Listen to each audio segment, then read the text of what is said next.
Good afternoon, everybody. Good afternoon, everybody, and welcome to this afternoon's webinar. Many thanks for joining us. I hope this will give you a fascinating insight into how your institutions can succeed in the rapid digital transformation we're all having to go through, either by choice or necessity. I'm Guy Perring. I'm based in Kuala Lumpur for iGraduate, about which I'll speak a little later. Everybody always says delighted to be joined by a distinguished panel, but I hope you all agree that this panel does represent the best in thought leaders, thinkers, and practitioners in this field. I'm not going to give long introductions, but let me quickly go round the table or across the screen. We have Dr. David Lefevre from Imperial College London, who is Director of the EdTech Lab there. We have Dr. Pascale Crama from Singapore Management University, who is their Academic Director for Blended Programs. We have Sam Harris from Amazon Web Services, and he's their EdTech lead in the region. And we have Danny Bielik, who is the Regional Director for APAC for insendi. And also Voon, who's the Research Director for KSI and is hosting this webinar for us. My interest in this topic comes from the work we do across institutions globally, benchmarking student satisfaction and hopefully improving the student experience. We've noted that globally 79% of students were satisfied with the institutional response to COVID, and 85% of students were either satisfied or very satisfied with their online experience following the suspension of face-to-face studies. There was, however, an overall drop in satisfaction of around 6%, which isn't too bad considering the circumstances. Though inevitably, the social aspect of university life has dropped far more, by about 17%.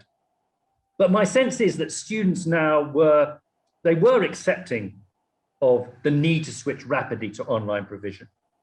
But where we are now is they'll be less accepting of poor quality online provision, such as just a video camera pointing at a lecturer or a series of videos to watch with no opportunity for group interaction or discussion. So today, hopefully, we'll focus on providing that high quality experience for students. We've had a quick introduction to the panel. I'm going to pose a question which I hope they can all answer briefly. And I want to focus very much on the future beyond the pandemic. But for perhaps our initial discussion, I just want to hear how your institutions and organizations were affected by the pandemic. David, perhaps we can start with you and how Imperial was affected by the pandemic. Yeah, hi everyone. Nice to meet you. It's a pleasure to be here. How was Imperial affected by the pandemic? Well, it was extremely tough and difficult and challenging and lots of work. We had to close our campus at 2 days' notice. My responsibility is in the business school, where we have 2,500 students. Only around 30% are from the UK. Many are sort of international. They're visiting the UK just for that year. And we had to move everything online in 2 days. And the academic year runs from March to July. So we basically had to support these students to July online. And we had to move all aspects of the experience online, not just the teaching, but the careers support, the social events, the careers clubs, the mental health support, and so on and so on. And we did it. And as Guy mentioned, satisfaction for that initial group was high. And I think this was perhaps partly driven by the fact that the main concern of the students was that they wouldn't be able to finish their studies and graduate. So when technology came to the rescue and enabled them to do so, it was a relief to all. But it was a tough experience both for the staff and the students. We then went into a very short summer vacation, and then the new set of students came. And what we found with the new set of students was that they were much more demanding. You know, they'd been hoping for the campus-based social experience. Some of them were on one-year programs, and they're very concerned they wouldn't get the full experience. And as Guy mentioned, the social aspect was of significant concern. So we started to put an enormous amount of effort into trying to recreate that that social experience online using various technologies and various techniques. And I think we've made an enormous amount of progress. So overall, we've sort of struggled through, but in doing so, it's been an incredible 12 months of innovation. All business processes adopted at the school have changed to become online format. We figured out how to do all kinds of things that we didn't think were possible online, whether it's labs or graduation ceremonies and so on and so on. And I guess the real question going forward will be, how do we take this this innovation and do something with it? So that's a flavor of our experience at Imperial. Thanks, David. And your point about recreating the social aspect, maybe we can revisit that later on in the conversation, because it'd be interesting to hear how you technically do that online. But maybe now, Pascale, kind of the same question for you. For SMU, how did you handle the situation? Thank you. We were very lucky that Singapore has had a very good handle on the situation overall. But like many, if not all, institutions worldwide, we did have a period where we had to shut down completely and move online at a bit more than 2 days notice, but also, I guess, at a week's notice, we had to move all our classes online. And it was towards the end of the year, so that kind of, people were just muddling through and accepting of what was happening, because they all understood this is highly unusual and you just have to be happy that you can get through. And then when we came back after the summer break, we moved to hybrid. And that's a whole different set of challenges. The reason we had to move to hybrid is because of safe distancing, because some students are overseas students. They were not yet able to come into the country, or they had to serve 2 weeks quarantine. So I think for us, the most challenging aspect has been not so much the online learning, but the hybrid learning. So how do you really marry, what is the best way to marry an online friendly and all these tools that you have to teach online, and how do you marry that in the best way with also a face-to-face class experience? And many of our faculty have really struggled with making hybrid work.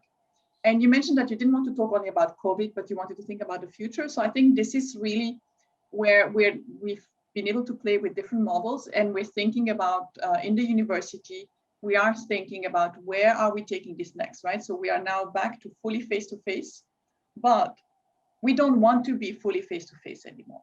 We want to see how can we mix, how can we blend? Maybe hybrid is not the way, but how can we make the most of both? Use the fantastic tools that we now know that our faculty were forced to learn. I mean, faculty can be reluctant to learn new tools. They're used to the traditional seminar style, but now that they've learned these, they've seen the value of some of these. How do you incorporate this in a seamless manner into the classroom? Great, thank you so much. And Sam, over to you. Obviously, I guess an opportunity for Amazon Web Services in a sense, or obviously extreme pressure to utilize your services. So how did you react to that? Yeah, thanks, Guy. Or your organization, I should say. Yeah, awesome. Thanks, Guy. And lovely to meet everyone on the call. So just, I guess, to quickly step back and give a bit of background as to what Amazon Web Services does do and does do quite significantly in the education space. We have over 10,000 educational institutions globally working with Amazon Web Services. That can stem from a disaster recovery workload to a content delivery workload, all the way through to a library management system or a high performance computing research platform. Specifically to last year, there was this very reactive mindset that we were in, supporting institutions as they have shared here in that very quick pivot to online, whether that was through virtual classroom, blended learning, online learning, distance learning, and the technology, the scale that we're able to operate at to provide those capabilities out to universities. As we went into the second semester of lockdown or the third reopening of the campus, which we've seen in some markets, to the points of Pascale and David, teachers, not only students, are becoming much more discerning users of technology. And they're asking questions that maybe they didn't feel that they had the ability to ask or the data to ask before that. Which of my students enjoy a lecture? Which of my students learn better with, group work or individual study? And the insights that having that data, processing and analyzing that data can have on your teaching methodology is really, really powerful. And teachers are now starting to think about how their institutions can harness that. And I think maybe we'll touch on that later, but that's really where we're now trying to be more proactive with institutions around harnessing of that value and of that data. Great, thanks, Sam. Voon, over to you. What about the response in Malaysia? Obviously, you're a research director and you're responsible for looking at responses across institutions. How do you think the overall response was in Malaysia? Most of our higher education institutions were ready to make that transition. Everyone has broadband internet in the universities, but I guess the biggest challenge were the users. So as a developing country, with the lockdown, most of the students were forced to go home. And that's where the main issues were at. So some of them do not have adequate internet connection because they live in very rural communities. Some didn't have internet at all, and if they do have the infrastructure in the areas where they live, they may not have the necessary equipment to participate effectively. So the government and some universities have collaborated with telcos to come up with customized plans to allow data connection, because even a data plan is not affordable to some families. So we customize that to just allow students to be online. But overall, the response a year on, most students have adjusted to that function, coming up with the necessary equipment and whatever they need to do to participate. But there's still ways to go. Infrastructure is something that only the government can provide, and that's something that is in the midst of being resolved. And we're just trying to monitor the situation. Great, thanks, Voon. And Danny, I guess for Insendi, it was an opportunity. Yeah, a little bit. Look, I mean, I get to speak with a lot of universities, and particularly an area of focus for me has been Malaysia. And across the various countries, we see very, very different things. Certainly for Insendi, we're talking about very high profile institutions that charge a lot of money for very high quality courses. So students expect a really great experience. And to David's point, when students were all locked up in their houses, that experience had to follow. What I saw speaking with universities, particularly in Malaysia, but even in other countries, even my home country of Australia, the response was lumpy. So what we saw was from the university side, what I call the Zoom thing. So everyone goes very, very quickly to spin up lots and lots of Zoom accounts or similar video conferencing things. But to Pascale's point, the experience sort of got left behind. So a lot of effort was put to very rapidly digitize content and put it into learning management systems. So they digitized the content, but the student got left behind, and the experience got left behind, and the academics got left behind. So this is where, a lot of work is now being done, because we know that 21 is going to look very much like 20, and we know that beyond everything's going to look a bit different. So I suppose we'll talk about that sort of stuff very shortly. Great, thanks, Danny. Yeah. And can I just remind everybody that there is a Q&A. Obviously, feel free to text in your Q&As, and we'll try and get to as many questions as we can during the discussion. We've got over 60 participants here on Zoom, and also hopefully also joining us on Facebook Live. But let me move to the next question. Apologies, I've got a storm outside, if you can hear the thunder in the background. Just about kind of online training for staff. It's been a key issue here in Malaysia, and certainly staff attitudes to online learning vary enormously across age groups and across institutions. David and Pascale, you represent two very prestigious institutions. Would I be wrong saying that everyone was very gung-ho and optimistic about the shift to online, or was there even resistance at innovative institutions like yours, David, for example, as Imperial?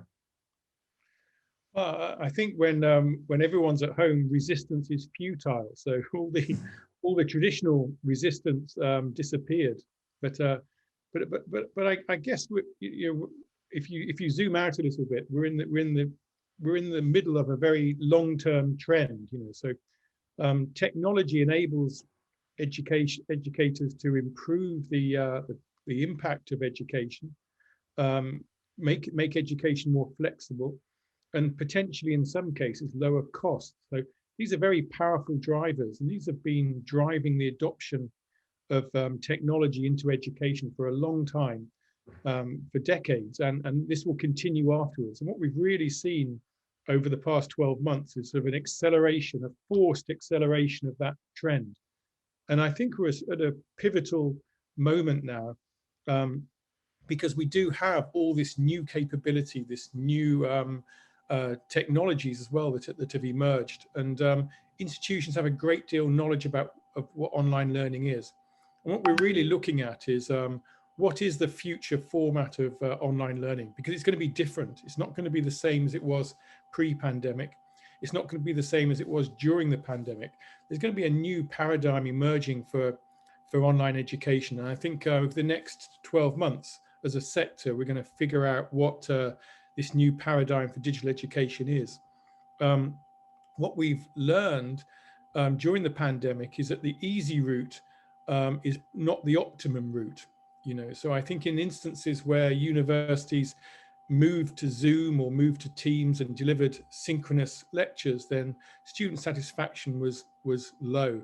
And what we've seen is some governments, including the UK government, be so concerned about that approach that they indicated they'd put in penalties for universities that adopted that approach. So we know that the easy approaches don't work. The other thing that's happened, of course, is that the students themselves are now much more sophisticated in their knowledge of online learning. So I think, to be blunt, before the pandemic, the online learning world was a little like the Wild West. The huge variance in quality, and the market was not sophisticated enough to be too discerning, but it now is. So this will put pressure on universities. So the format, the easy route, we've learned that the easy route does not lead to optimal outcomes, and it's likely to get some resistance from quality assurance agencies and the students themselves. We've also learned that the more pedagogy, or the more sort of learning activities we put into education, then the better the outcomes are. So I guess that's a long way of saying that we don't know what the format is, but the universities that are successful are unlikely to adopt straightforward, easy solutions, and therefore training will will certainly be necessary. And this will be done in sort of negotiation with with all the stakeholders, the people actually doing the teaching, the students themselves, the regulatory bodies, etc. But I think we're on the verge of a new type of technology-enhanced learning emerging, and the successful people will be the ones that don't adopt straightforward solutions, and therefore training and attention and care and all these things will have to come into play. It won't go back to how it was before. That's for sure. Yeah. Sure. Thanks, David.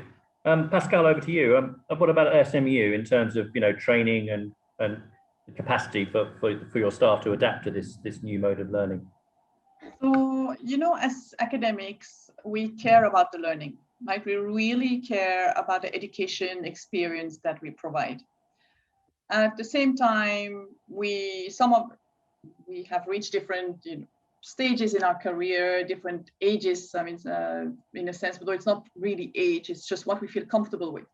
So some faculty just can't wait to get back to the normal, to get back to the classroom and to have that physical, innocent interaction that they like. When we go in the profession, it's because we like to see students, we like to mentor students, we like to stand there and engage in a conversation with our students.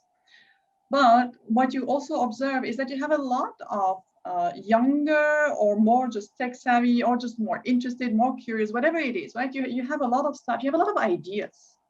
I think what David mentioned, we see this playing out in our faculty. So different faculty during the lockdown, there were no instructions given so much. I mean, we were able to just go to Zoom and do Zoom.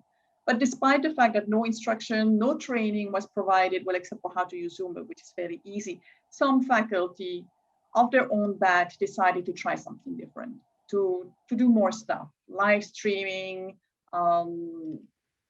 whatever, right? And so I think that's very interesting, is to see this experimentation that's happening and trying as a university and as a sector to gather what's best out of all these experimentations. So it's let different faculty try different approaches that they feel comfortable with and see what works in terms of teaching outcomes, in terms of student experience, so that the faculty feel comfortable and not tell them, well, this is a cookie cutter model that you have to adopt. Training will be a difficult issue.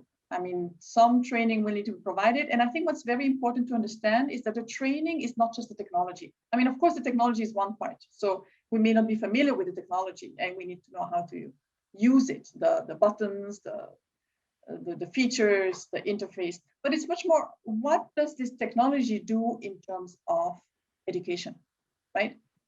How do I marry a technology and a pedagogy? Because Zoom is great for one particular approach, but it can't deal with all kinds of pedagogies. And it's how do you find the right fit between the two? And that's where the training is important. So not just the technology training, not just the pedagogy training, but how do you marry the two? The marry of the two, yeah, exactly. And Voon, what about in Malaysia? What's the situation in Malaysia in terms of, you think, staff training and the capacity to offer both online and the hybrid models that Pascale was referring to? I think you're still on mute, Voon, so you'll need to. Yeah, that's training for technology, right? I think there are four stakeholders that are in play that affect whatever we're discussing. One group is the administrators in the higher education institutions. Another group is the academic staff, the lecturers, the tutors. The third one will be the IT or the tech teams. And of course, the fourth and the most important one are the students. So if these four groups don't speak to one another to come up with a solution, then there'll be an issue. So I'll give an example. The business courses, mainly do not have an issue conducting the online education because they just can drop into Zoom, Microsoft Teams, or even Google, which is all quite easy for a student to use and to familiarize with. Lectures can be conducted, and they just require a PowerPoint to teach, and lectures will go on fine. The issue comes for the more hands-on courses, like the engineering students, the sciences, and the technical vocational students. These classes require a more practical solution, which is not developed at the moment. And as time progresses, there are some solutions that are coming up in the digital realm, but most of them are still quite raw and it's quite underdeveloped. So among the four stakeholders, if the IT team and if the lecturers feel that they don't communicate, so let's say IT says that, no, we've already purchased the subscription for Zoom or Microsoft Teams, and you guys should all be able to run your courses quite well. But lecturers feel like, no, this system is limited. We only can do a certain function, but not carry out the full function of our teaching. So I think that's the biggest issue that there is at the moment. Yes, some form of teaching and learning can take place, but the quality of the ability to teach is not quite realized at the moment for some courses. And of course, the main stakeholder, the students, are the ones that suffer. But the one who needs to coordinate it is the management, is the administrators. They need to put all groups together, sit them down and ask the key question. Look, how do we match this whatever functions that we have? How do we fill existing gaps? And if need be, can we tailor-make solutions like approaching Amazon to come up with new kinds of functionalities and software? Until that is fully bridged, there will be some hesitation to go on full online learning. So that's my take on that, Guy. Yeah, thanks very much, Voon. That's great.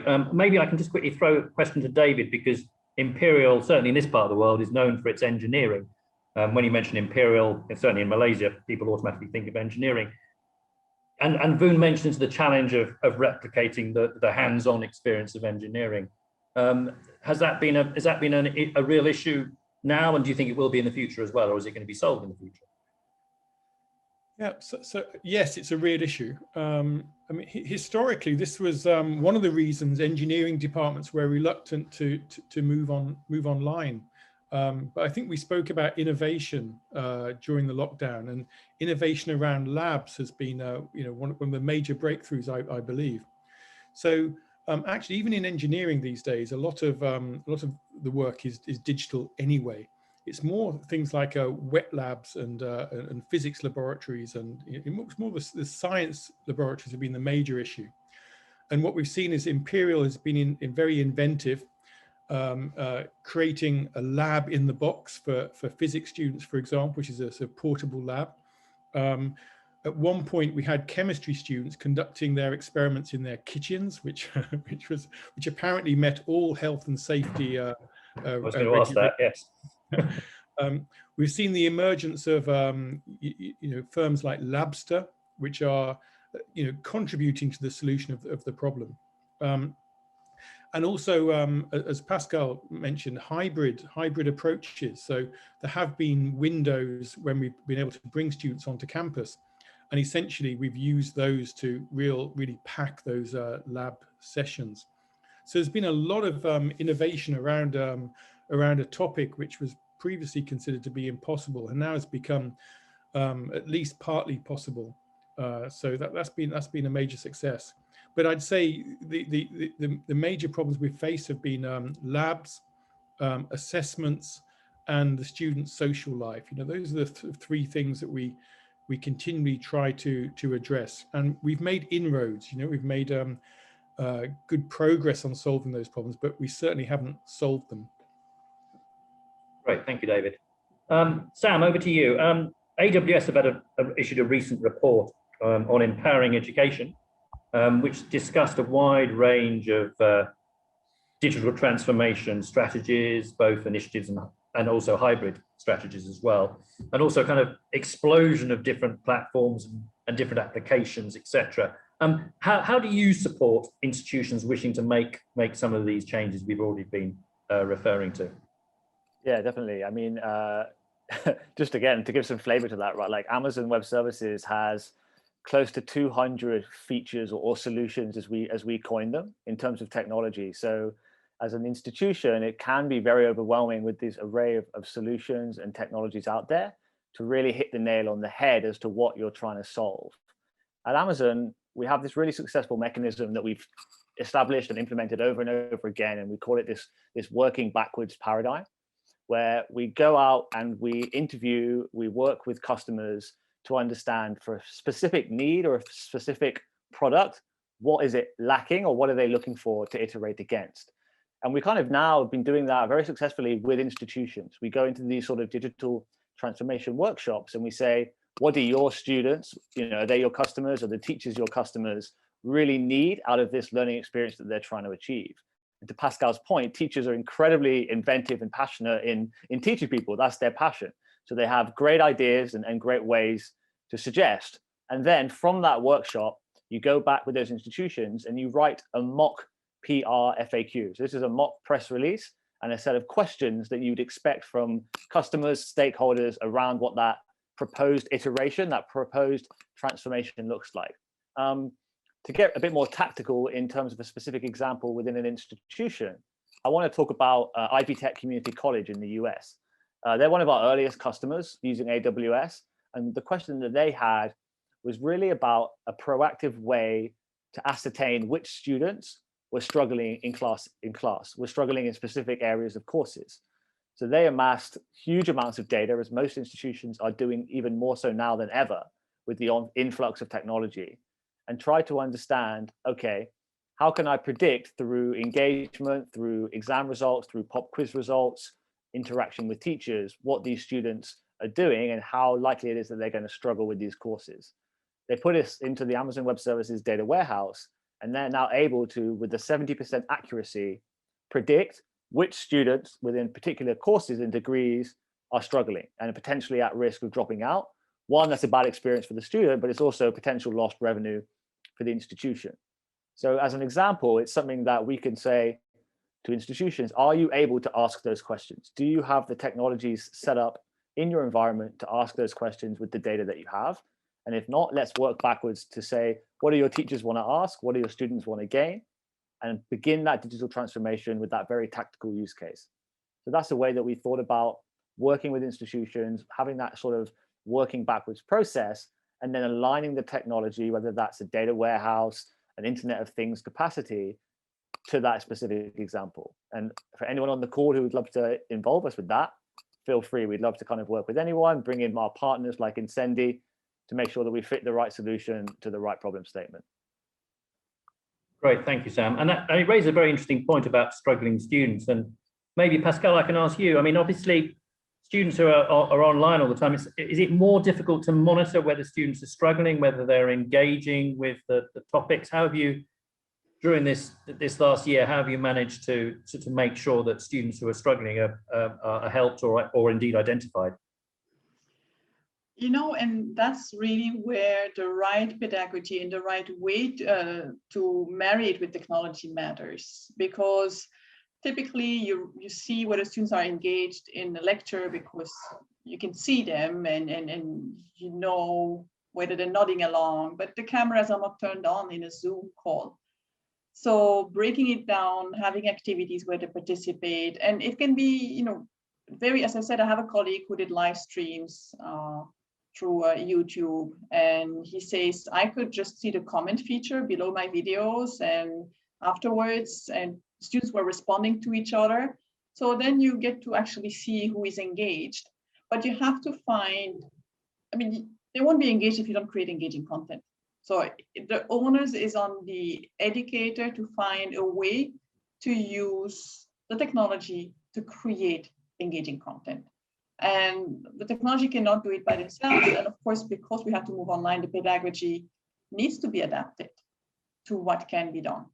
So yes, it is harder in the sense of you can't just say, I have a lecture and I can see who knows, who can respond. I can walk around and see what they're writing down. Can they solve the problem? This was a very easy way. You would have 3 hours with the students, and during those 3 hours, you get a good sense of how they're doing. Now, it's no longer, I come into class, I do my 3 hours and I'm kind of done and I see you next week. Maybe some of you will send emails. It's really, you have to try and engage with them as and when they pop up, because they're online.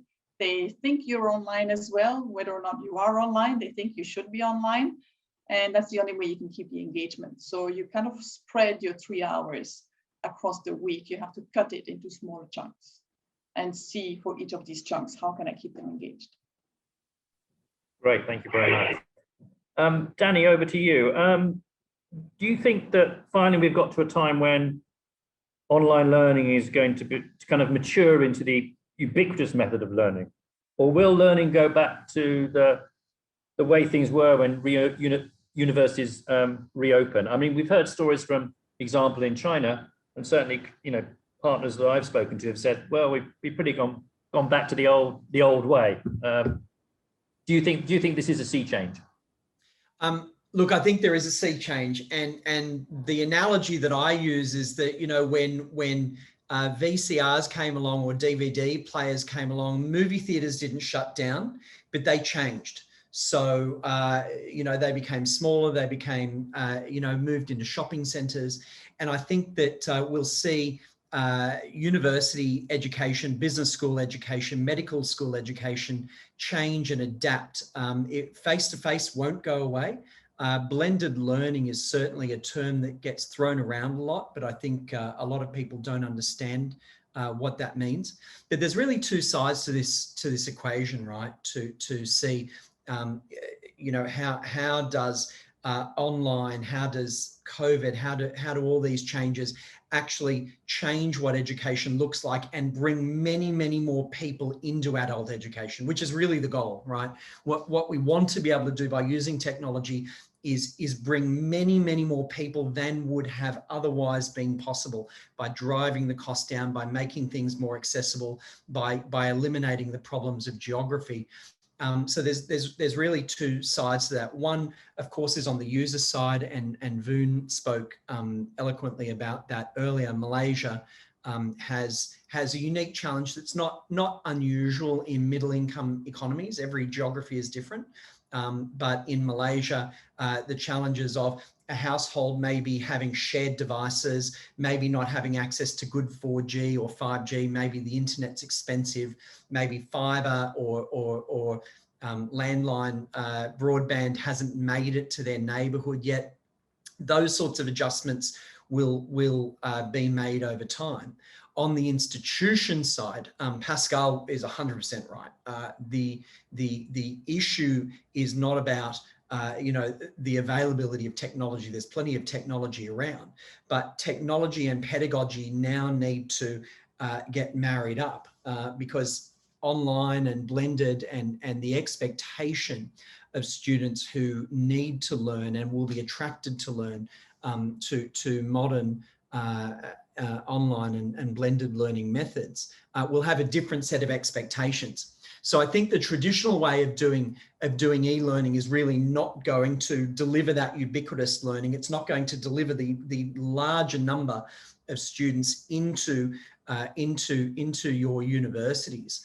I think what it's really going to take is for, first of all, the tools to look like the other tools that people use. The majority of people's access to the internet these days is on their mobile device. And mobile devices, there's not a single app on my phone that required an instruction manual. So universities need to interact with people with tools that don't require an instruction manual. Working with universities and the academic side of things, repurposing academic material so that it's engaging, so that it makes sure that it captures those people who may not have otherwise had access to educational opportunities is also going to be really important. So making sure that the teaching and learning experience is really engaging. What we see at Insendi is universities usually come to us, and I think every single one of the universities and business schools that work with us also have a very large university, you know, whole of university learning management system as well, but they still implement Insendi because really it delivers that sort of experience that people, you know, they don't require instructions. It can work well on mobile devices. It's great for people who haven't done tertiary education for a very long time. We also help universities repurpose their learning, no matter what form it's in, into something that is very engaging using real evidence-based stuff. So this is stuff from the best schools in the world, like Imperial College, like SMU. We take all of those learnings and boil it down into the best way to create really good and really engaging e-learning, and then working with universities to bring them along for the ride. And I think you need to be able to do all of those things. Improve accessibility in the home, make the experience more like the sort of experience that people have, bring academics along for the ride, repurpose your learning material in order to get to that next step where many, many more people are able to access higher education. So I think if one thing comes out of COVID that I want to see, that is, you know, I'd like to see in 3, 4, 5 years' time, twice, 3 times, 4 times as many people being able to access higher learning, because we've gone to the effort of actually getting this part right. Great, thank you so much. I just want to move some of the audience are asking some questions, and it's a particular issue. It's actually related to medical, you know, medical exams, but I think the whole area of assessment we could talk about. Maybe I can fire that back at you quickly, Danny, in terms of assessment, and then perhaps if I can ask anybody else who wants to come in on how do you ensure the security, the validity of assessment in this kind of environment. I saw that. So that was a question from you, Sim, which is great. So Professor Mohammed Fadzila, which is tremendous. I appreciate the question.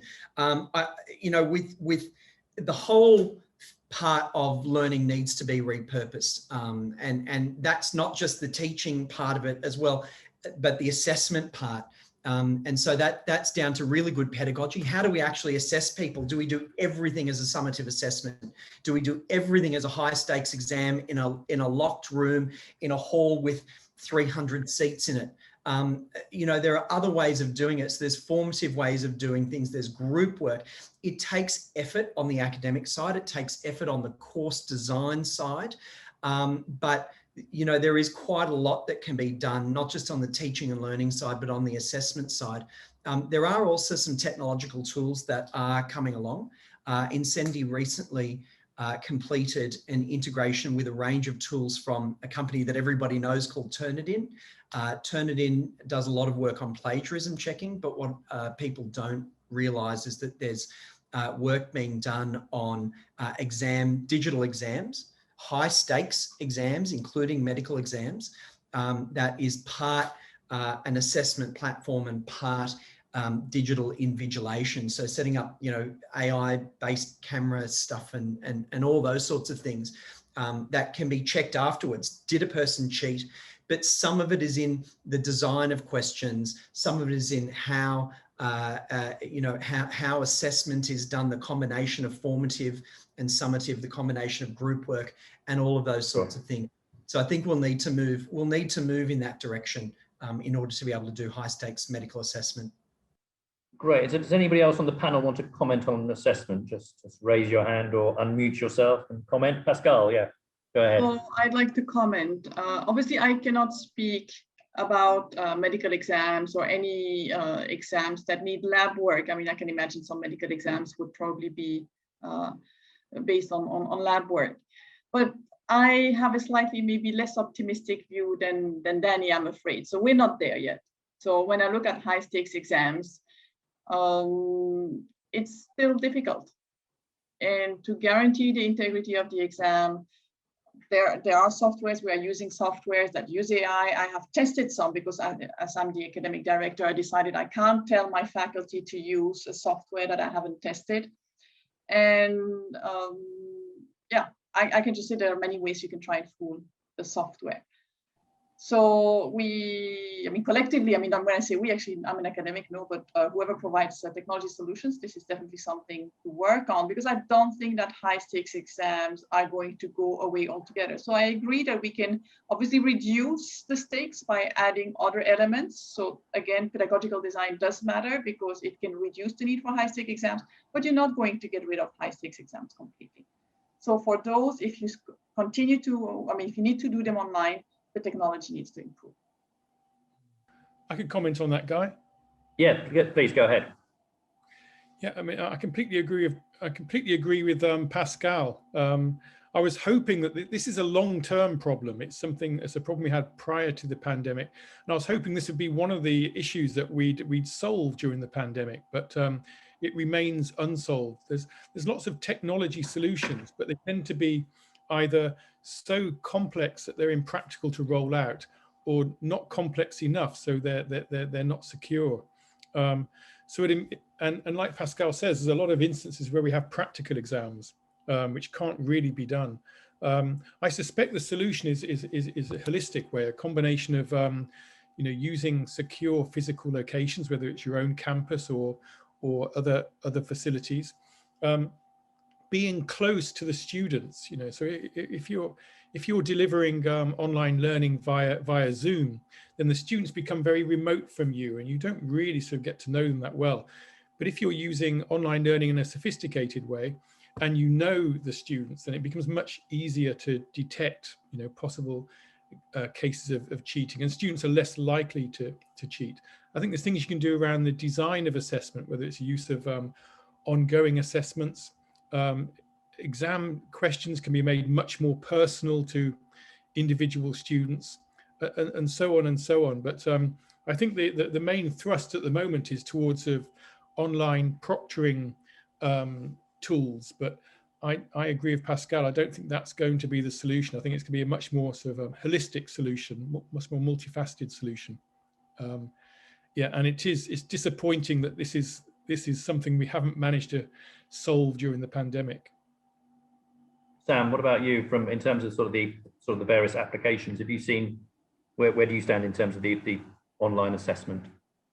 Yeah, the points raised are really interesting around that approach to what an examination looks like and feels like moving forward. We do work with a lot of online proctoring capabilities, you know, and that constant feedback between them and institutions is so critical in driving down that opportunity to jeopardize that solution. I guess personally, I don't know the answer, but I'd also wonder from an online proctoring situation to a physical examination situation, whether the percentage of people who do try and take advantage of the situation is much greater, or if that's something that is just, you know, a common thing amongst both types of environment. But there are many tools that will allow gradual improvement, gradual iteration on that ability to proctor online. But again, to David's point, also have that ability to make the learning experience more personalized, so teachers can actually bring their own sense, their own knowledge, their own background context into those decisions as well, rather than it just being a technology-based decision on whether that exam is valid or not. Great, thanks, Sam. Voon, we're all very familiar with stories from Malaysia of students having to sort of climb up trees in Sarawak and trying to get an online connection, or parking outside their campus just to make sure that they can get online and get access to the learning materials. Are there concerns and let's address Malaysia first of all before we move on to perhaps Singapore and London and more globally?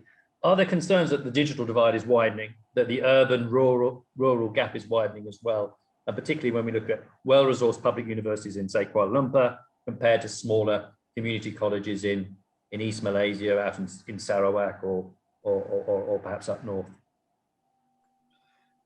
There's definitely going to be a widening divide, especially if students in the rural communities are not able to keep up with their studies. But your question was more focused on the digital divide, and perhaps interesting for me to say, we don't have to go too far to find issues with connectivity. We're having connectivities right now for hosting this webinar. Sure. The connection to Facebook is actually lagging down. And if I'm facing this problem here in Kuala Lumpur, which is supposed to be the most developed place in Malaysia, I cannot imagine how the poor guy in the rural communities are handling. So once again, the solution is, infrastructure solutions can only be provided by those who can provide the infrastructure. So telco companies, they work together with the government to provide that access. So, but if this is not addressed in a more affordable manner, only the middle upper income will be able to afford fast connections. The ones in the rural communities with the slow connections, they might lose interest in classes and they might drop off completely. So this will be the biggest fear that we have. Although it has to be said that education is something that people see as an investment, and if they really want that qualification, students will find a way. But it is the role of all stakeholders involved, including the government, the higher education institutions, to enable the students to do so in the first place in an affordable manner. So it is a team effort, and yeah, it's definitely not an easy solution for just one party to figure out. David, sorry, thank you, Voon, that's great. David, obviously Imperial is a very well-resourced institution. Students pay quite a lot to go to your institution, and obviously they're based in London, which is a reasonably well-connected place. And the solutions that you've offered, do you think they're applicable to less well-resourced institutions globally? Most of our work is around learning design rather than things that we buy. So I think perhaps the bigger picture that we've identified here is around a move to quality. So I think pre-pandemic, there was a lot of experimentation in online, a lot of simple solutions, teaching via video, i.e. the MOOC classes, or teaching via Zoom.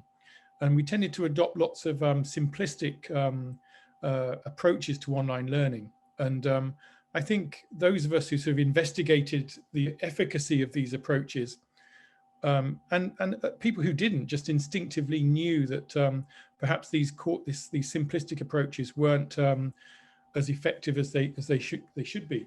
And we had a question in the chat about how do we represent that holistic experience that we offer on our campuses? And I think the answer is you need to create a multifaceted approach to education. So all of those things we do on campus, whether it's the tutorials, the lectures, the career support, the mentorship, the social events, and so on and so on and so on. All of these things need to be sort of replicated in online format. And this is largely a matter of care, attention, and design, rather than, say, the adoption of expensive technologies. Yeah, I'm talking in broad strokes here. I realize that there are some very practical connectivity problems, but in broad strokes, I think quality in online learning is not about spending money, but it's about sort of care and attention, and creating this multifaceted experience. And that's one thing that's been our primary focus at Imperial. So our focus is on sort of learning design and investigating what it takes to create these sort of high impact, high quality experiences, experiences that are going to move students' life trajectories in a different direction. That's the idea. A university experience is a transformational experience. Students go away to university, and when they leave that university, they have a different life trajectory, whether it's living in a different place, different career, different outlook on life, all of these things. And that really should be the ambition we set for our online programs too. And you don't achieve that through simplistic solutions. And this is one of the reasons that Imperial, we created our own technologies. We have a team at Imperial that invents, creates, commercializes technologies, and part of the motivation for that is to create the kind of technology ecosystem that's necessary to build these high impact experiences. And Insendi is sort of the latest example of that. So the Insendi platform, the purpose of it is to enable faculty and teachers to quickly and easily create these kind of more sophisticated, high impact learning approaches. So I think that's that's a major consideration going forward, that we need to sort of try and avoid these simplistic approaches and create a multifaceted experience of the type that I believe now is being delivered at Imperial and SMU. Perfect segue. You did indeed, yeah, and a perfect segue to Pascale as well, in terms of SMU, but also addressing the Singapore. We see as a small, very wealthy island, and we don't imagine there's much digital divide or concerns about urban-rural gaps. Is that true? Definitely not urban-rural. While my kids claim we now live in the countryside of Singapore, there isn't such thing as a countryside of Singapore, really. So I think David touched on the provider side, the creating the right pedagogical approach to, but the other side is the receiver side, right? So how about the students? Are they able to receive this, what we create for them? And of course, in Singapore, it is not so much the connectivity, but there are some students. And let me maybe touch on both university versus non-university students. So university students, on average, probably by the time they reach SMU and US, either they are high-performing students and they get grants, or they come from families that can afford all the devices that they need. Secondary school, obviously, and primary school has everybody in there, and some students did struggle with having access to devices. So within SMU, we were aware of the potential issue that people would need devices to access our new pedagogy. And we provided like IT care packages. Our IITS department did prepare care packages, and they said actually very few were picked up. So while the news did speak about that digital divide, it is no longer an issue at university, because I think, unfortunately, that divide has already widened by the time they reach university. And so it is mostly the people who are on the better side of the divide who are at university, by and large. So yes, I think the digital divide is a concern, definitely. Sam. And not only digital, right? Sorry, because sorry, no, please another part is simply, if I could just finish this, simply sure. The motivation, the home environment that they have. So they may have the devices, but they may not have a conducive home environment to study and work. Exactly. Yeah, very good point. Sam, what about from Amazon's point of view in terms of this digital divide? And obviously, you know, you're responsible for the region. You see, you know, in Malaysia, where obviously there is a big divide between urban populations and rural populations. Absolutely. I really like to kind of think back to some of our EdTech customers, actually, even and lending that lens to a higher education space in terms of how products are being designed very, very quickly in that space to sort of address these divides and some of the opportunities actually in enabling people who are potentially in more rural areas or have, you know, a very unsmart smartphone, you know, for want of a better phrase there. So one of our customers in India called Doubtnut, they're a very large EdTech, and their solution is very, very simple. If I have WhatsApp and I have YouTube, access to both of those tools, which a lot of people now are quickly getting access to, I can quickly take pictures of questions that I'm stuck on, whether that's maths, science, you know, any sort of kind of more STEM-based subject, upload that picture to WhatsApp. At the back end, then that is using image recognition to identify the question and send very, very low resolution answers, video-based answers to the students. I think the way that this highlights supporting the closure of that divide is some of the statistics that they told me about. For every month that they've been operating, particularly in the last year, 50% of the new users on their platform are being connected to the internet for the first time. Their household is being connected to the internet for the first time. So they're designing products for this sort of side of the divide, I suppose, that is coming online. And universities can think about that. How do we design solutions that, of course, intelligent and mature, but are reaching out through technology and device means that these people will have access to? And that's something that is always worth thinking through and designing against pedagogy. Great, thank you. Danny, what about from Insendi's point of view, do you offer solutions that would be applicable to perhaps less well-resourced institutions globally? Sure. I mean, you know, part of the challenge, as Pascale said, is making sure that you know, you get your pedagogical design done right, because that's what creates that engagement. And you know, once you've got people over that digital divide, you've then got to keep them in your course. You've got to keep them engaged, because that's when they get the true benefit out of it. There's really three things, I suppose, that Insendi does. One is that, of course, we have the platform that provides you know, all that very rich set of tools, so that academics can very easily and very rapidly get engaging courses up online. So all of those activities, all those little integrations and things that make the experience seamless. The second thing that we do is that we help build really engaging courses. So we have an entire learning design team that works no matter what format a course is in. We help universities and business schools build those really engaging courses. We can do the build for them, but typically what we do is that we like to work with the universities to build their capacity, understand not just technologically what's best practice, but pedagogically what's best practice. How do you actually build? What activities do you use in the right place? When's the right time to do stuff asynchronous? When's the right time to do stuff synchronous? Have a great Zoom lesson.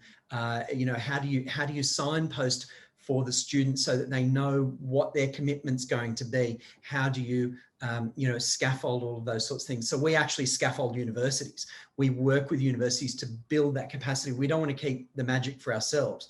We gather all that information and we help work with universities to build that. The third thing that we do is that we consult with universities. So how do you actually bring the whole university along for the ride? Because often this is about transformation. How do you transform a university as a business, as a tool for change in your community? How do you bring your academics along for the ride, your support services, your marketing, your sales efforts, all of, your course design, or the engagement with other parts of your community? One of the things that's been really interesting that I've seen, and I know this is a tiny little bit off topic. One of the great things about Insendi is the ability to very rapidly share courses. So universities now are coming together and they're sharing courses. Why not share a course that, a little bit forward here, Pascale, maybe Singapore Management University, SMU, has this phenomenal course in whatever it happens to be. Why wouldn't you speak to Pascale and see, can we borrow that? Can we license that off you? And put together the best practices of your academic team and your community that you work in with some of the best learning design that's happened in that area. So so I hope that sort of answers your question without going a little bit. It does, but it also raises another question that I have, and anybody can answer this. And I worked for the British Council for a long time, and certainly British universities were very, very reluctant to share content and share courses. Has the pandemic caused a sea change in that attitude? David, maybe over to you from the UK side, and then Pascale, over to you in terms of sharing content, and maybe Sam, you can comment as well. Sorry, Guy, I was just answering the questions in the chat. Was the question? That's all right. About sharing content? Yeah, I was just saying that, historically, certainly my experience is that universities aren't particularly good at sharing content. Even, we certainly don't need another marketing 101 course. There is no reason why we shouldn't be sharing. Universities shouldn't be sharing content, but they have sometimes been reluctant. With the online space, is that attitude now changing? Well, I think this is a really interesting question. I think this is another aspect of online education that may be revisited post-pandemic. I think what we've learned is that the more work teachers put into materials, then the higher the levels of student satisfaction. So students appreciate all of that work. But does it really make sense for every marketing lecturer in Malaysia to create their own marketing course? Or does it make better sense for one person to collate all the best materials together and then make them available for everyone to use?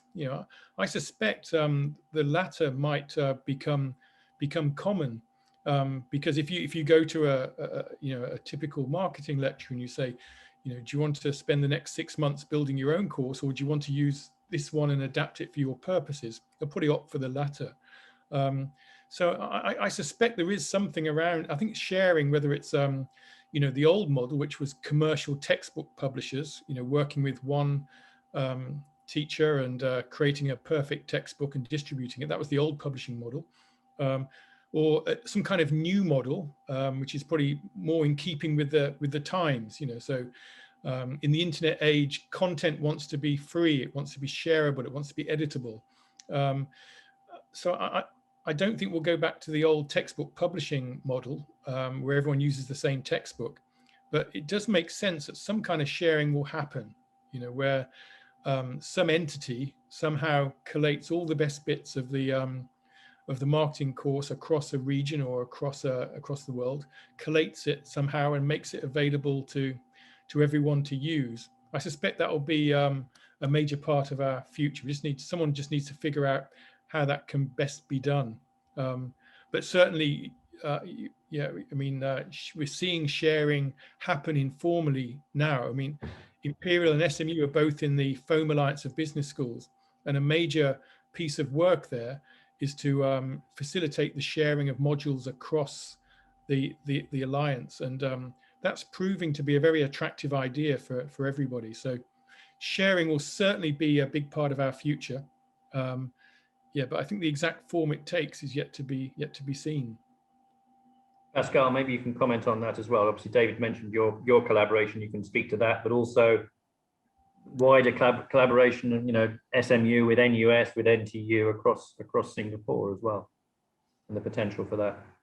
So I think obviously sharing has always happened between individuals, not so much between institutions. So institutions see themselves, rightly or wrongly, as competitors for the same student pool, by and large, or for an overlapping student pool. So between institutions, sharing has not been very high, but I have yet to knock on a colleague's door and get an outright, no, I will not share my course outline with you, or I will not share a part of my slides with you. So between faculty, we are more than happy to share.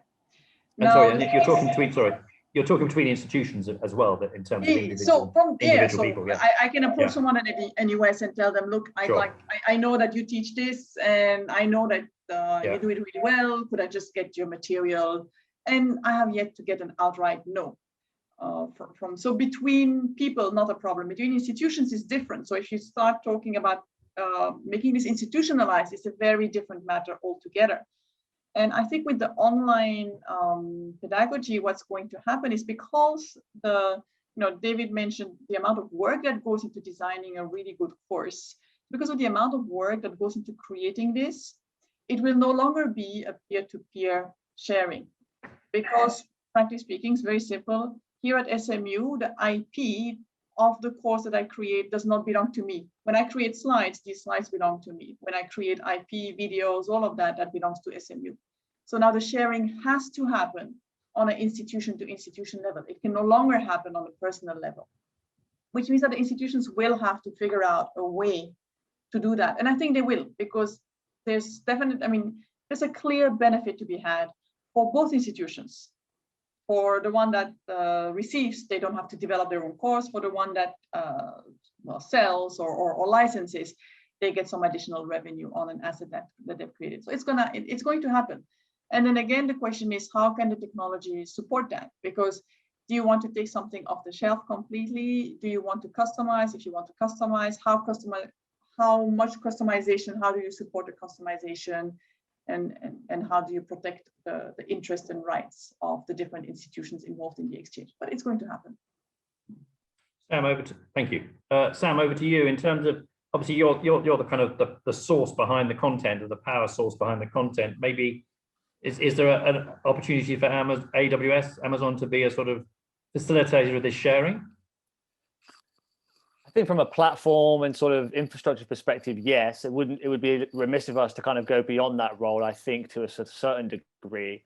One thing that we've worked across a lot of institutions with, and I think it's going to happen a lot more, is that industry relevance of degrees and that industry integration within degrees.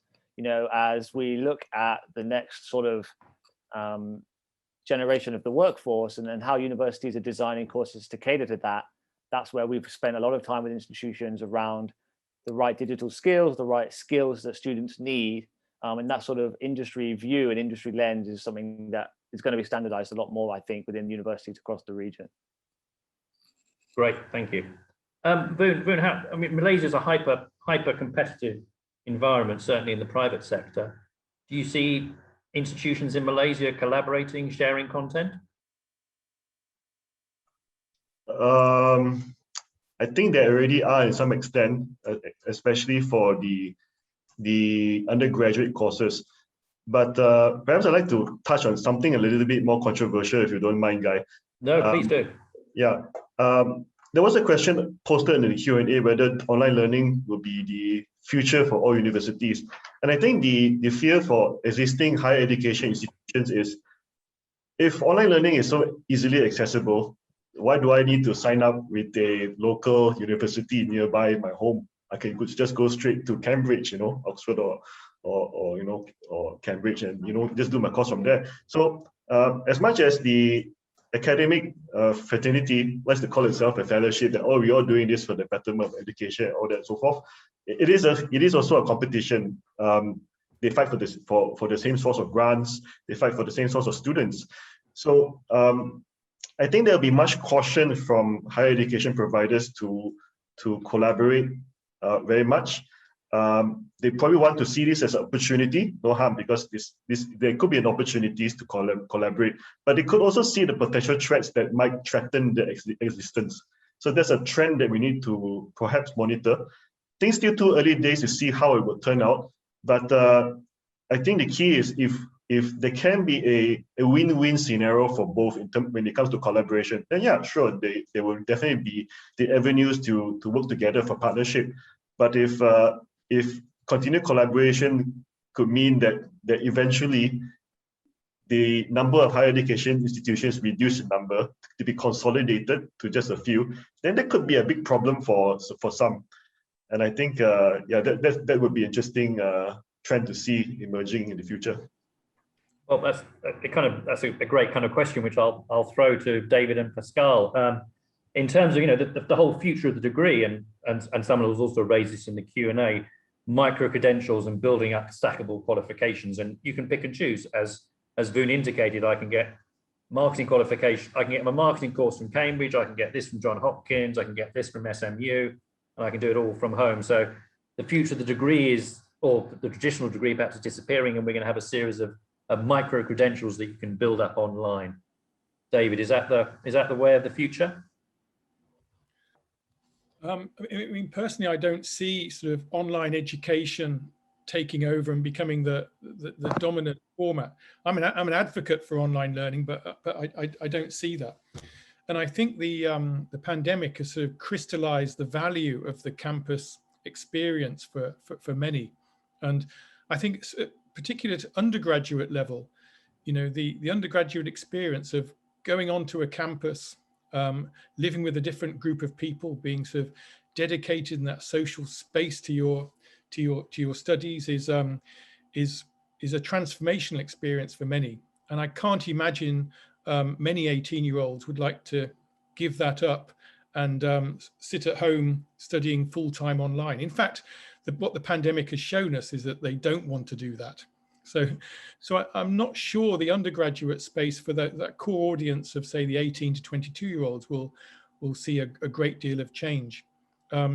What the primary benefit of online learning is flexibility. So it'll appeal to those people who want more flexibility. So you can easily see in the postgraduate space, people who, perhaps don't want to give up their jobs for a year to go back to university, but would like to continue working while studying.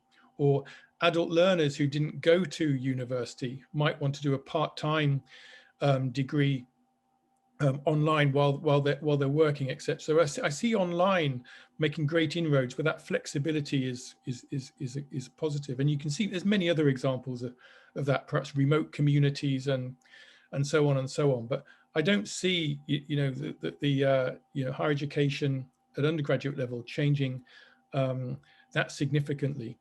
I think the idea of stackable degrees, I think we had a question in the chat about this. Yeah, exactly. Micro-credentials, yeah. Yeah, I think it's a very attractive idea, the idea that we can get 200,000 students on our MOOC courses, and therefore if we can get those to take our degree programs, then fabulous. But actually I was talking to a network of British universities who have implemented that, and they find it very hard to keep students on your track. People, they seem to want to jump around. So, they might take your MOOC, but then take a diploma elsewhere and so on. I don't know if anyone's actually managed to implement that stackable format successfully, as attractive as it sounds. But I guess there's one last comment. I think even on the flexible programs, I think students are increasingly appreciating being close to campus. So what we found at Imperial now is that 30% of our online students actually live in London. And so they're living in London, they're studying flexibly, but they like to have that sense of community. They meet on campus, from time to time. They come in for events, and so even the online students appreciate being close to campus. So I think that maybe 5 years ago we were all worried that Harvard would move online and every student in the world would go to Harvard and they'd hoover up all of our students. And I don't think that is going to happen for two reasons. The first one is that Harvard's reputation comes from being selective and elitist, and if everyone goes there, it's no longer that's no longer the case. And secondly, I think the trend is to wanting to be close to a campus and wanting to have a sense of community. So I don't think I think the mega university might exist in certain specialist, perhaps more vocational areas, but you know, I don't think all of our universities are going to disappear. Absolutely, and we haven't even touched on the whole issue of international student mobility. And you know, obviously, one of the reasons that they come to Imperial is not just the quality of the curriculum; it's the quality of the experience and the ability to live in London and build up all those connections. Yeah. Pascale, do you agree with David's assessment? I mean, I really don't have anything to add. One thing, well, on the whole undergraduate and that it's hence more appealing to people maybe in lifelong learning who want the flexibility. So I totally agree with what David said. I think one thing to add to stackable degrees, besides the fact that it can be hard to retain the audience, I also think that maybe regulation as well as industry perception in the country can affect whether or not this is really a viable alternative.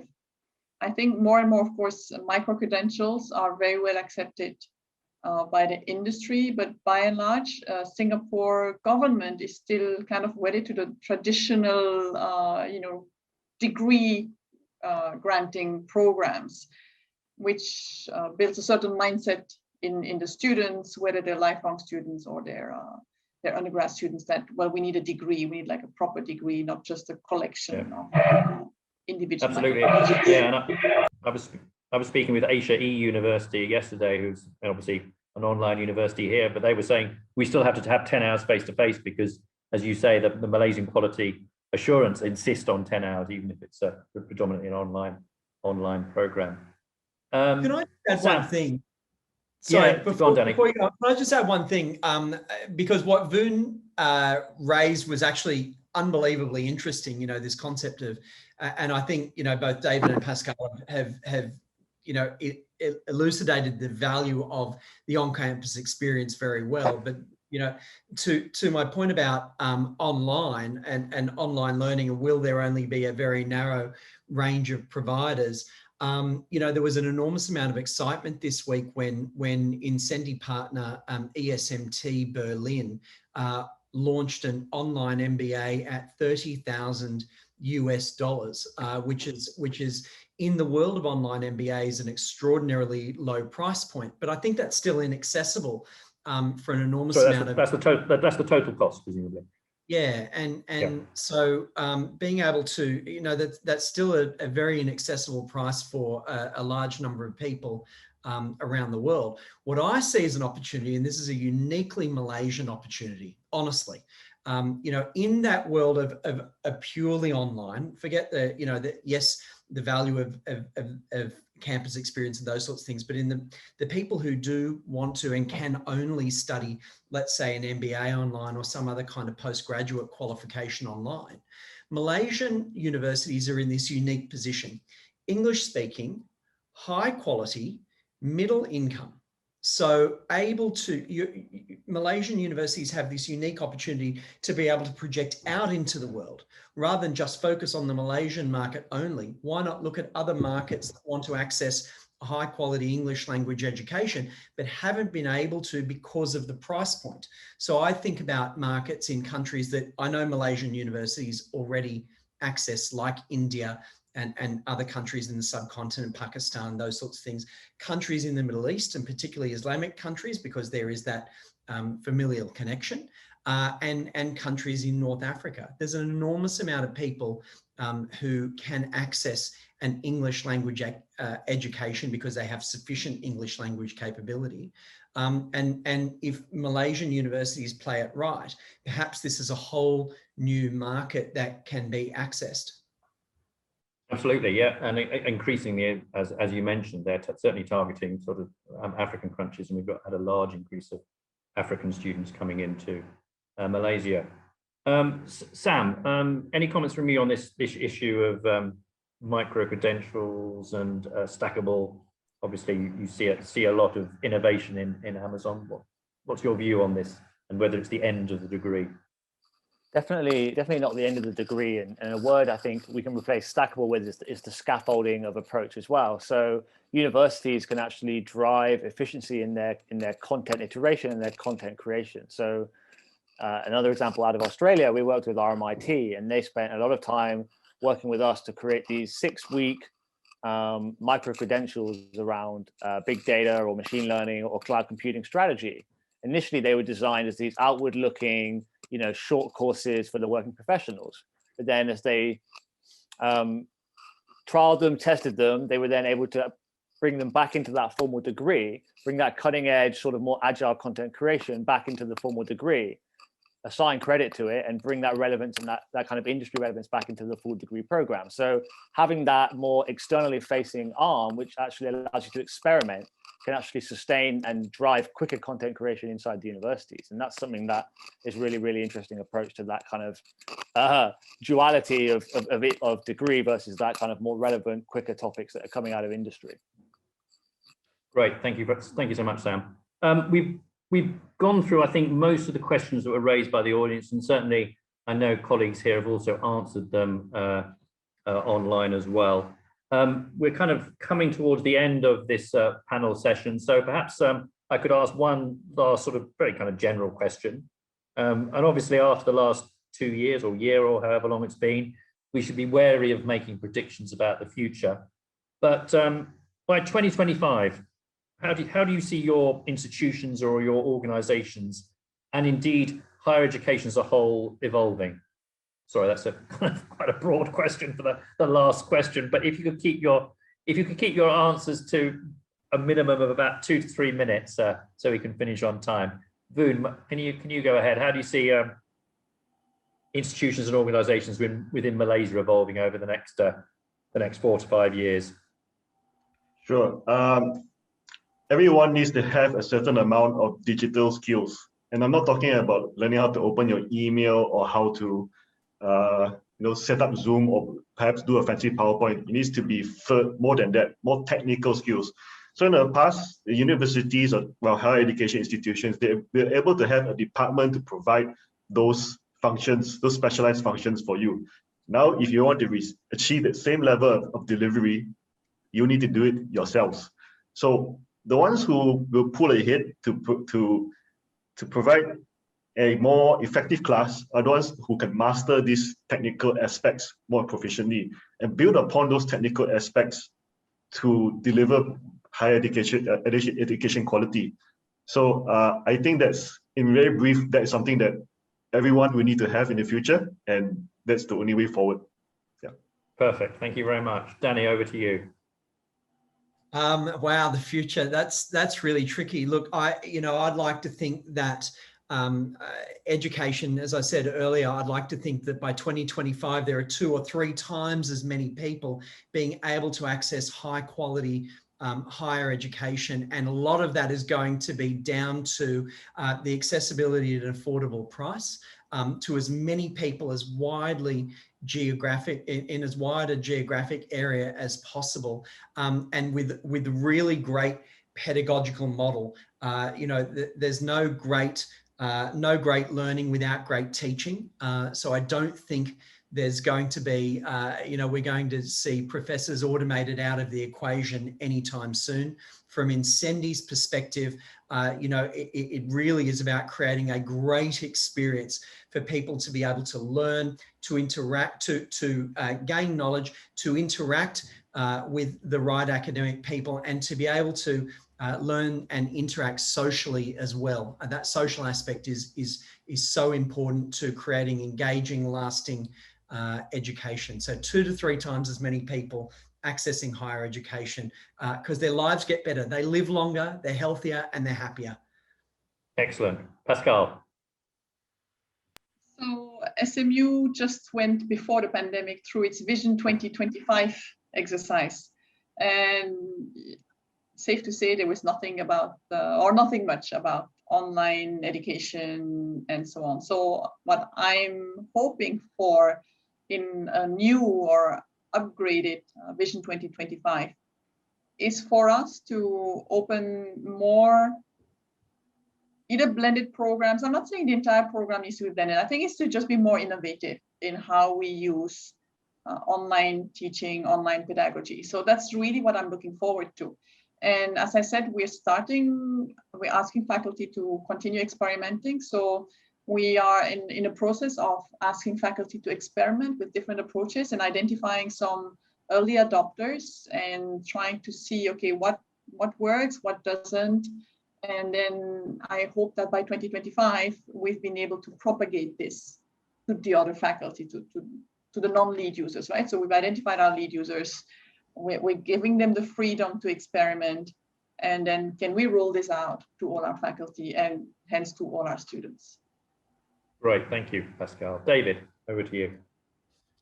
Yeah, I think there's a couple of things we can see now. So I think maybe the first one is that, like Pascale said, the future is likely to be digitally enhanced education. For 12 months, we've been doing everything in a different way, whether it's assessments or curriculum design or online teaching or career support. We've been doing the whole gamut of business processes online. Not all those processes are going to revert to their previous analog form. It just seems inconceivable. So the future will certainly be digitally enhanced. I think the second thing is that we're going to see an increase in demand for online and blended flexible programs, because while many students and many staff are desperate to get back onto the campus, there are some who actually found this beneficial, they appreciated the flexibility. And so I think we'll see a sustained increase in demand for online programs and more flexible programs generally, particularly in the postgraduate space. And maybe the third part is that I suspect we'll see a general increase in in competition and quality in online learning, which can only be a good thing. I think collectively the students and the institutions have learned so much about online learning that those simplistic approaches are no longer satisfactory. So those are my three predictions. And the bigger prediction, of course, is that we're on this technology journey, which has been going on for decades. We've seen an acceleration, but technology enhanced programs will continue to gain in popularity over the next decade too. Great, thanks, David. Sam, final words from you. Yeah, I mean, I've really enjoyed, excuse me, listening to everyone on this panel. It's been quite an insight in so many things, and really, as we look forward into those next 4 years, it's grappling with the topics that have been talked about. That approach of online, that approach of engaging content, but then empowering the teachers to understand how students are engaging in these new mediums and empowering them to make decisions with the right data tools and data visualization technologies to analyze a student's learning experience, projected outcomes. And I think that's going to be a really important conversation topic in the next 4 or 5 years. But yeah, so many exciting opportunities ahead for a lot of institutions in Malaysia and then all across the region. Voon, sorry, I wanted to ask you to comment also on we've got an upcoming conference next week at KSI are hosting a conference next week. We'll have the first face-to-face conference for a while here in Malaysia, and so we'll be debating some of these points that have been raised in today's panel, I'm sure. Oh, for sure. Is a wide spectrum on how it's more focused on what kind of jobs will be, how we can tailor education towards the job market. But yeah, for sure, we're going to talk a lot about these themes in that conference. And great. Thanks a lot. And I look forward to joining you next week. Thank you very much for all the audience participation in terms of the questions that we've had online. One of the things about Zoom is you can see the number of people who stayed during the hour and a half that we've had, and the numbers haven't dropped considerably. So that's good to see that most people stayed from the beginning to the end. Thank you so much to all the panelists from London, from Singapore, from Kuala Lumpur. Much appreciated for your time. I know the conversation will continue. We've only just skimmed the surface on these huge issues. I know all the panelists would be happy to answer any questions from you, and I'm sure they're happy to share their contact details as well. And so as participants, please feel free to contact both myself or any of the panelists. Thank you so much for joining us. As I said, the conversation will continue. Have a good evening, everybody. Thank you very much. Thanks, everyone. Thank you. Bye. Bye, everyone. Thank you, everyone.